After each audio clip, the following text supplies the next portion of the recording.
This is Theo Goodman with Just ICO Things, reporting from the depths of the crypto and ICO world. I'm just going to give some of my thoughts about some ICOs that are going on. Actually, I'm just going to talk about one and for now, and I'll do some other episodes about specifically other ones and things that have gone on with it. And the first one today that we're going to talk about is Codex Protocol. Now, I'm not even going to get into what Codex Protocol is in detail and if that can work and what they've presented so far and so on. I'm not even going to get into that because that's a totally different discussion, separate from what's going on or what happened and what is happening with the token sale itself. So I just want that to be clear in the forefront. So anything that I've commented before about Codex or about tokenization of art or whatever, anything like that is pretty much a separate discussion fully from just the mechanics of a token sale and what could happen there.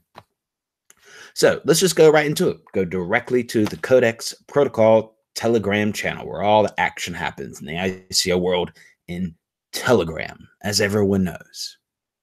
And this is what happened. So they did their private sale. That's fine. You know, you can only get so much information about that. I get that. I think most people get that. All right. But then suddenly the public sale started, then ended. They decided to just end it. Which, all right, I guess you could do that, but why'd you announce it anyway? And then the reasoning is because they say that they're afraid of a few whales buying too many tokens in the public sale. And that they tried to do that. They want to prevent that. So they're going to stop the public sale because they want to ensure that they have a good distribution of their tokens. Why does that sound weird? Well, it sounds weird because where do people with a lot of money buy their tokens? They don't buy it in the public sale. They buy it in the pre-sale. Of course. That's where you get the discounts. That's where you have to come with, I don't know, I have no idea about this one, but let's just say at least 10K USD to even come to the pre-sale table. A lot of times more. So who are you really preventing from participating in the ICO sale, the public sale, by canceling the public sale? Well, you're out the little guys is what you're doing.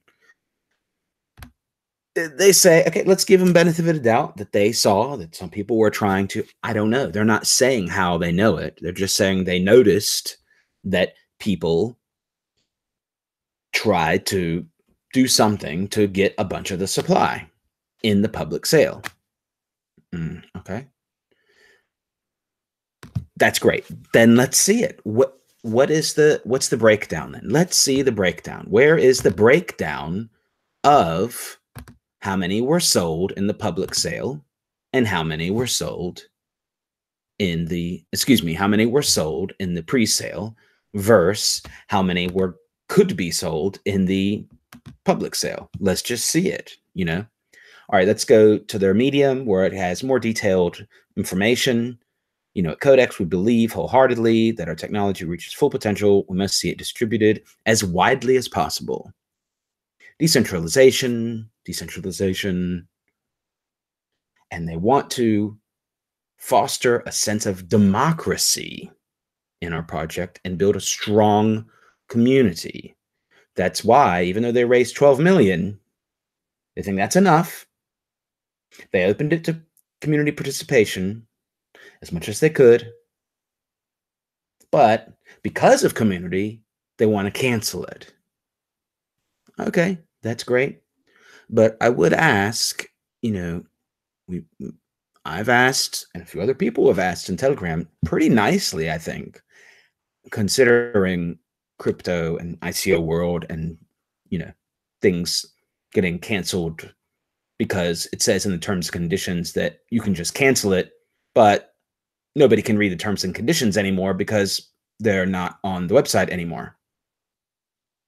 So if there was transparency, wouldn't you be able to just quickly link to PDF of the terms and conditions, or make a quick pie graph of just how decentrally distributed this token sale is going to be, including the pre-sale? It should be really easy to do. We're waiting for it. A few people are. I think it's interesting to know. Let's see. I mean, they've given away now an airdrop. They're giving away people that went through a KYC process or attempted to purchase. They're giving them free tokens. And to give them credit, they have refunded apparently all the funds, or at least some of them, to date, of the people that attempted to participate in the public sale. All I'm saying is, if this thing really is all about decentralization, sense of democracy, I don't really know what's going on with the democracy part as far as token sale. None. Token sale is not democratic.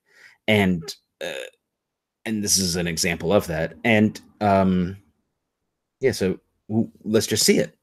I fear that what's going to be shown is that a lot of tokens are held by a few whales, if you want to call them whales, or whatever you want to call them, a few that took part in the pre-sale. And now you have, in the public sale, people with very tiny amounts. And this kind of is, so basically the pre-sale people control the supply, and if you want to use it, then you got to buy from people selling from the airdrop, or you got to buy from the people that bought pre-sale. And that about boils it down. That's what's going to happen in the open market. If the pre-sale people don't have theirs locked up, which I wish I could look that up right now, but because the token sale information page is not up, we can't look that up right now. So just ICO things. Thanks a lot for listening. Please give me a thumbs up and subscribe, and get ready for some more ICO things.